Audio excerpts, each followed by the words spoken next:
Hi my lovelies, welcome back to my channel, and for everybody who is new, I'm Leorah and I'm so glad you found me. So welcome to today's video, which is going to be my month of Tammuz special.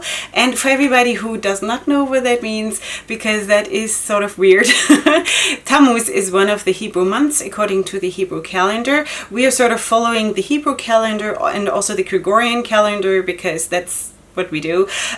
So we are living with one leg here and the other one there, and that's sometimes a little bit challenging because they don't line up. The months, the Gregorian months and the Hebrew calendar months don't line up, you know, so it's sometimes a bit confusing. So for you this might come in the middle of a month, and for me it's actually the beginning of the Jewish month. Anyway, so as always, I just want to preface this by saying that I'm not an authority on anything that is spiritual or biblical or anything.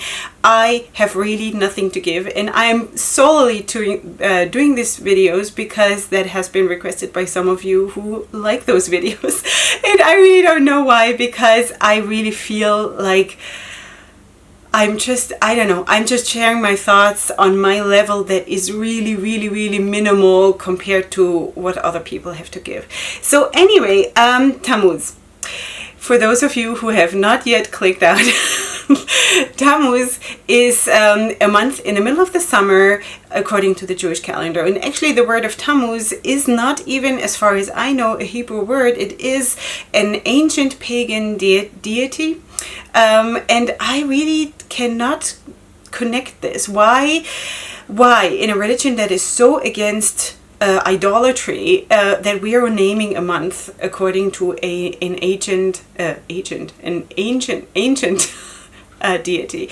Anyway, so what I figured out, and that is certainly not a lot, but what I figured out is that this god Tammuz was served by crying and weeping, and I think it was like a fertility god or something like that. Anyway, I'm not into all of that research and stuff like that. I just can't. I'm also not very interested in stuff like that. So that's just besides the point.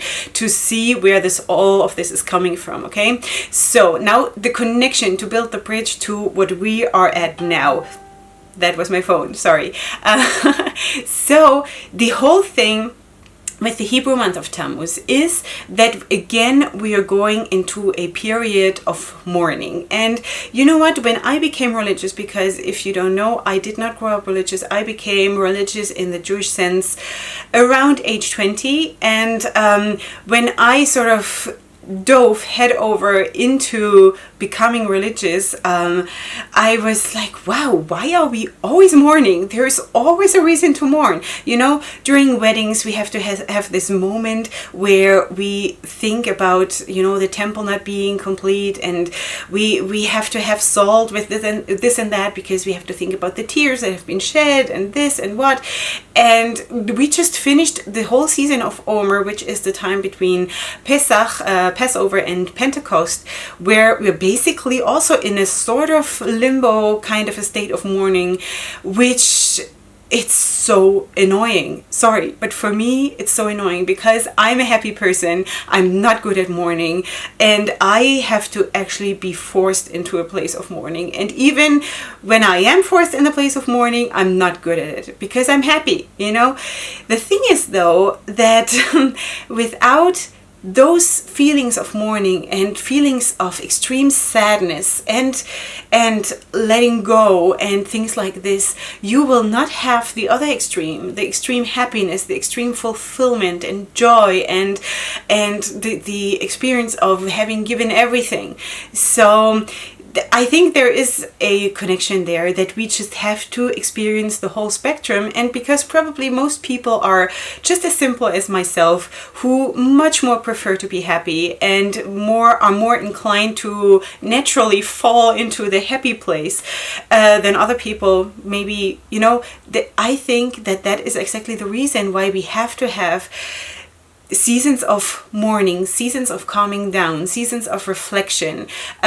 Just as we in Orthodox Judaism have Shabbat, where we are basically forced into being calm and rest and reflect and not work and not being creative, because I think the human nature as we are made sort of pushes us always on and on and on. And I always feel how hard it is for me to, for example, on Shabbat not check up on my YouTube channel. Have I gained more subscribers? Have I had more messages? Has someone contacted me on Instagram? Things like this, it is extremely hard for me, because my feeling as a person is that I want to look and I want to check and I want to be in control and I want to do that and create and have new ideas and whatever. And it is an extreme challenge for me to rest and to shut down. And it's almost too hard for me. So, and the same thing is with that mourning. So the whole mourning period extends from, of course, from Tammuz into the month of Av, which will be then the month after that. And for me, like I said, it is a very, very hard time, because I personally have a hard time with mourning. And that also is sort of shown in the story that I told you about when my father died. And I'm going to link that video, God willing that I don't forget. I'm going to link it here in the cards, because I did make a video on his memorial day, the day when he died, sort of, So I did not let myself mourn when he died. I kept myself super, super busy because I didn't want to mourn. I did not want to acknowledge that he was gone and the way he left this world, and that it was in my house, under my roof, under my watch that he left. And I know you girls, you have commented under that video and said, come on, don't beat yourself up about him dying. It wasn't your fault. I know that. It's just that it was my dad. I loved him. I didn't want him to leave. Not if he would have been sick. Not that he was sort of healthy for being an 84-year-old man, but I didn't want him to leave. I had a lot of plans of things that I wanted to share with him and show him and see where things are going. And this is all now 5 years ago, and I still feel like I haven't mourned for him. So, I kept myself busy. And then very, very soon after, on the day of his funeral, I found out that I'm expecting. The week after that, I found out that I'm having twins, which is Micellar and Golan, that you have seen, I think, during my Purim video. And I'm going to link that too in case you're interested, because there I showed all of my kids. So I was expecting them. So I said to myself, okay, I'm going to mourn when I'm done being pregnant. When the babies are out and I don't put them through mourning because they are in my body, I'm going to take time mourning. No, I didn't, because then the babies were there, and the next one older was just 1.5 years old, and I had 4 more above that. Is that right? No, 3 more above that. So I altogether had 6 kids at that point. And what was I thinking? Was I thinking that I would actually have time to mourn? No. Anyway, so that is me in a nutshell. I'm always pushing off stuff, and there's actually also stuff that has happened in my early puberty and being a teenager and stuff that I just at that point, they were too hard to handle, and I pushed them away. And only now, that is more than 20 years. How old am I?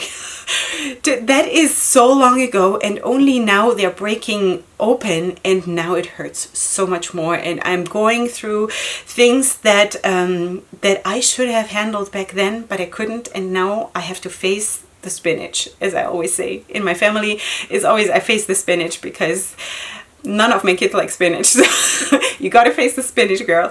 Anyway, I love spinach, by the way.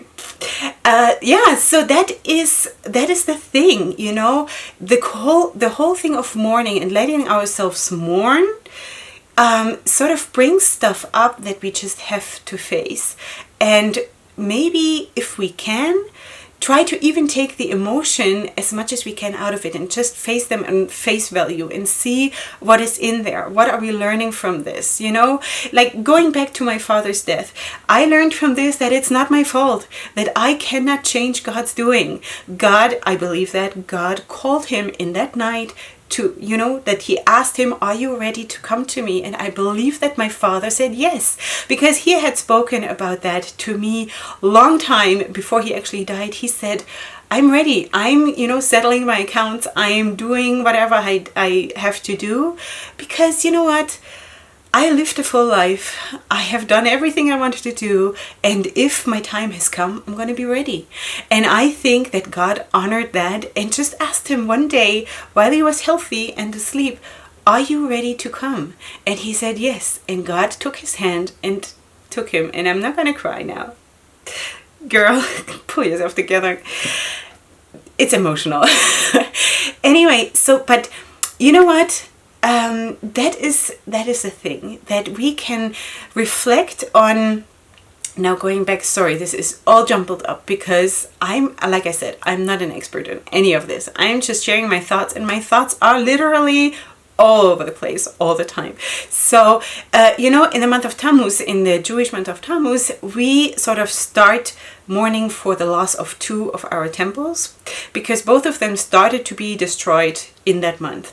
So that is, of course, a tragedy for our people who have been basically chased around the globe, and, you know, not getting into that. It's crazy. But so both of those temples started to be destroyed in that month. And it's a very, very tragic time. A lot of things have happened in Jewish history in that time between Tammuz and Av, those 2 months that I mentioned before.